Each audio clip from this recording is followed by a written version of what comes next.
He mocked a monk on TikTok. 7 days later, he was gone. He thought making fun of a monk on TikTok would make him famous.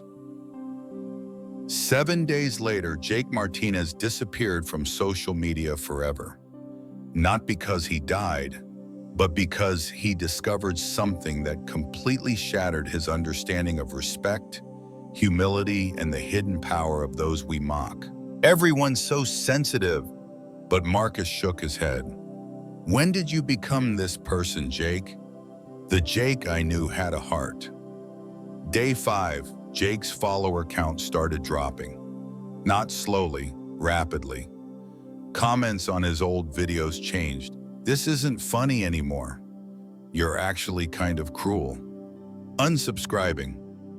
Day 6, Jake found himself back at Pershing Square, searching for the monk. He needed to prove to himself that what he did was just harmless fun. But when he arrived, an elderly groundskeeper was watering the flowers where the monk used to sit. "Excuse me," Jake asked. "There was an old monk here yesterday?" "In robes?" The groundskeeper looked up, his eyes suddenly sad. "You mean Lama Tenzin?" I don't know his name. He was just sitting here, meditating." The groundskeeper studied Jake's face. "You're the young man from the video, aren't you?" Jake's stomach dropped. "Listen, son. Lama Tenzin has been coming here for 30 years, every single day, rain or shine. He lost his entire family in Tibet, escaped to America with nothing, spent decades learning English just so he could teach meditation to homeless people for free." Jake felt something crack inside his chest. He's not just some random monk. He's Dr. Tenzin Norbu, former neurosurgeon, gave up $1 million practice to serve others. That man you mocked, he feeds 50 homeless people every week from his own pension. He sits here not for show, but because he's praying for people like you. The words hit Jake like physical blows. Every morning at 6 a.m., he sits on that bench and prays for angry young people, lost souls, anyone struggling with darkness. And you know what? After your video went viral, we expected him to be upset, maybe stop coming. But he didn't. He came the next day, and the next, and the next. When reporters asked him about the video, you know what he said? Jake could barely breathe.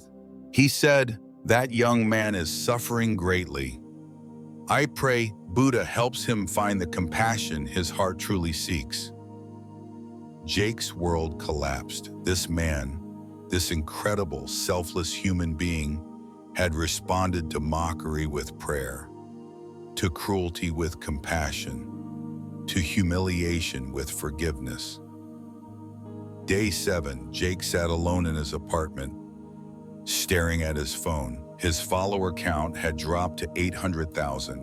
Sponsors were fleeing, friends were distancing themselves. But for the first time in years, none of that mattered. All he could think about was the monk's face. Not during the video, but in his dreams. Peaceful, forgiving, filled with a light Jake had never seen before. That evening, Jake did something he'd never done in his entire life. He deleted the video, all of them. Every cruel prank, every moment of manufactured humiliation, every piece of content built on others' pain. Gone. Then he sat on his floor, awkwardly crossed his legs like he'd seen the monk do, and tried to meditate. It felt ridiculous at first. His mind raced with worry about his career, his reputation, his future. But slowly, very slowly, something began to shift. For the first time in years, Jake felt quiet. The next morning, he found himself back at Pershing Square at 6 a.m. Lama Tenzin was there, sitting in his usual spot, eyes closed, lips moving in silent prayer. Jake approached carefully, respectfully, and sat on the ground 10 feet away. He waited. After 20 minutes, the monk opened his eyes and saw Jake. Their eyes met. No anger, no resentment, just infinite kindness. "I'm sorry," Jake whispered, tears streaming down his face. "I'm so sorry." Lama Tenzin smiled gently. "Dear child," he said in accented but perfect English, "sorry is not needed. Understanding is." "I don't understand anything," Jake sobbed. "I don't understand why you're not angry. I don't understand why you prayed for me. I don't understand why I feel so empty inside." This story will change how you see everyone around you. Jake Martinez was 23, a wannabe influencer with 2.8 million TikTok followers, known for his pranks and shock content. His motto was simple: any attention is good attention. He made money by making others uncomfortable, by pushing boundaries, by turning human dignity into viral content. The monk patted the bench beside him. Jake sat down cautiously. "Tell me," Lama Tenzin said softly, "when you made that video, were you happy?" Jake thought, really thought. "No," he admitted. I was scared. Scared I wasn't funny enough, wasn't getting enough views, wasn't enough. And after the video became popular, I felt worse, like I'd lost something I couldn't get back." Lama Tenzin nodded. Buddha taught that when we harm others, we harm ourselves first. Every act of cruelty cuts our own heart before it touches another. He paused, letting the words sink in. "You were not mocking me, dear child. You were crying out in pain. I heard that cry. Buddha heard that cry." Jake felt something break open inside him. Not break apart, break open. "How do I fix this?" he whispered. "You don't fix," the monk said gently. "You transform, you learn, you grow, you serve." From that day forward, Jake's life changed completely. He started volunteering at the homeless shelter where Lama Tenzin served meals. He learned meditation, not for content, but for healing. He used his platform differently. Instead of pranks, he shared stories of service. Instead of mockery, he promoted kindness. His follower count dropped to 50,000. His income disappeared. His old friends moved on. But Jake had never been happier. 6 months later, he was accepted into a meditation teacher training program. 2 years later, he opened a center for young people struggling with social media addiction. Today, Jake Martinez is known as James, a meditation teacher who helps other content creators find purpose beyond viral fame. Every morning, he still sits in Pershing Square next to his teacher, Lama Tenzin, praying for angry young people, lost souls, anyone struggling with darkness. The Buddha taught that hatred cannot drive out hatred. Only love can do that. Cruelty cannot heal cruelty. Only compassion can transform the heart. Jake learned that mockery is often just pain wearing a mask.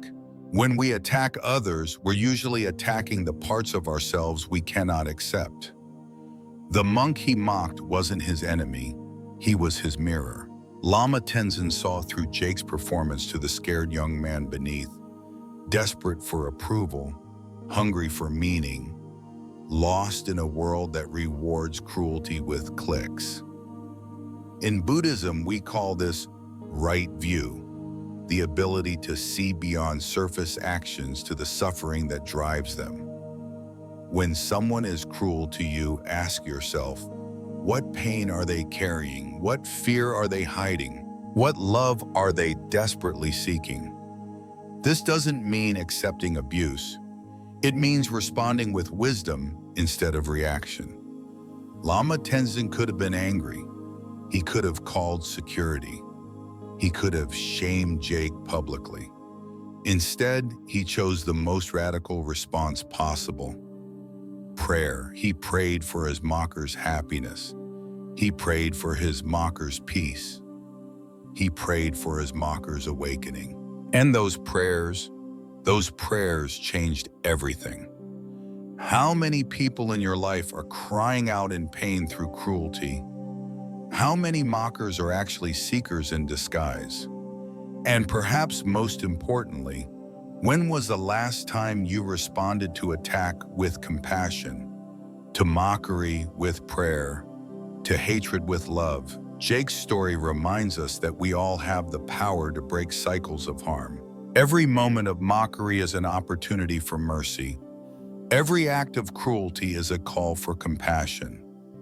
The person who hurts you today might become your greatest teacher tomorrow, if you have the courage to see their pain instead of just their actions. In this age of social media, where viral content often rewards the worst in human nature, we need more Lama Tenzins.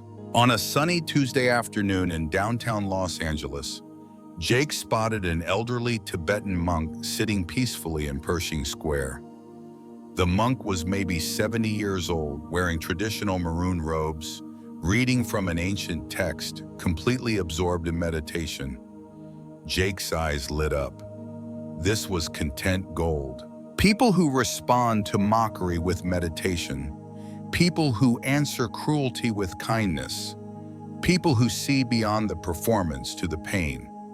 Jake thought he was destroying the monk, but the monk was actually saving Jake. Sometimes the people we think we're defeating are actually the ones defeating our demons. Share this story with someone who needs to remember that every person they encounter is fighting a battle they know nothing about. Subscribe for more stories that remind us compassion is not weakness. It's the strongest force in the universe. And remember, dear soul, the next time someone mocks you, attacks you, tries to tear you down, you have a choice. You can respond with anger, feeding the cycle of pain, or you can respond like Lama Tenzin with a prayer: Dear Buddha, this soul is suffering. Help them find the peace they seek. Transform their pain into wisdom. Let love win, because in the end, love always wins. It just sometimes takes 7 days to reveal itself. He pulled out his phone, started recording, and approached the monk with his signature cocky grin. Hey everyone, Jake here. Look what I found. An old dude cosplaying as a Buddhist. He began circling the monk like a predator, making exaggerated meditation poses, mimicking the monk's peaceful expression with ridiculous faces. I'm so wise and spiritual, Jake mocked in a fake accent. Look at me, I'm enlightened. I probably haven't showered in weeks. The monk never looked up, never reacted. His eyes remained closed, his breathing steady, his face a picture of perfect serenity. This only fueled Jake's performance.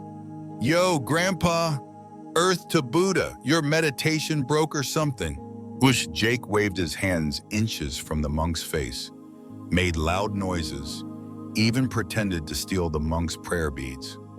Still nothing. For 15 minutes, Jake turned this sacred moment into a circus, while the monk sat in absolute stillness, lips moving silently in prayer. Unknown to Jake, those prayers were not for himself. Dear Buddha, the monk whispered internally, this young soul is lost in darkness. Please guide him toward the light. Transform his mockery into wisdom. Let him find the peace he seeks through cruelty. Jake's video exploded across social media.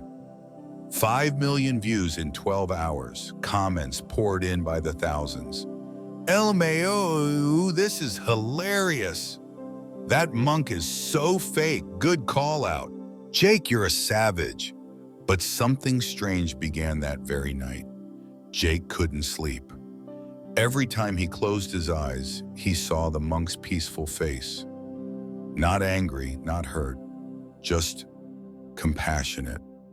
Day 2, Jake tried to create new content, but nothing felt funny anymore. His jokes fell flat, his pranks felt hollow. His girlfriend Sarah noticed first. "You seem different," she said. "What's wrong?" "Nothing," Jake lied, but everything felt wrong. Day 3, Jake's biggest sponsor, an energy drink company worth millions, dropped him without explanation. "We're going in a different direction," they said. Day 4, his best friend Marcus confronted him. "Dude, that video with the monk, that wasn't funny. That was just mean." Jake exploded. "Are you kidding me? It's just content.